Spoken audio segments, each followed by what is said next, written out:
રબારી સમાજના શૈક્ષણિક ઉત્કર્ષ માટે નીકળેલ રથનું ઠેર ઠેર વાગડ પંથકમાં ભવ્યાતિભવ્ય સ્વાગત. ધારાસભ્ય, સાંસદ, અન્ય રાજ્યસભાના સાંસદ વગેરેએ પોતાનો સહયોગ આપ્યો હતો.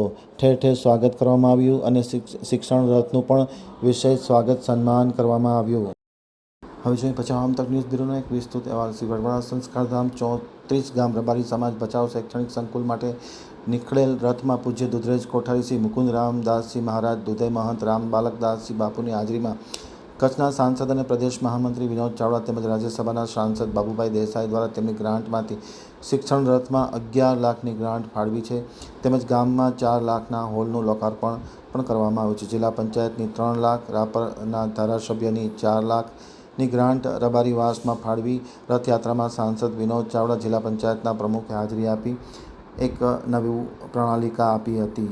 સાથોસાથ જાડેજા ફાર્મ મોદીએ તાલુકાના હલરા ગામના રબારી સમાજના આગેવાનોએ પણ ધારાસભ્યની શુભેચ્છા મુલાકાત લીધી હતી. જેમાં ખાસ કરીને તાલુકા પંચાયતના પ્રમુખ રાનુભાઈ જાડેજા, નાગજીભાઈ રબારી, દેવસીભાઈ રબારી, દેવસીભાઈ રબારી, હરભમભાઈ રબારી, સનાભાઈ રબારી વગેરે ખાસ હાજર રહ્યા હતા.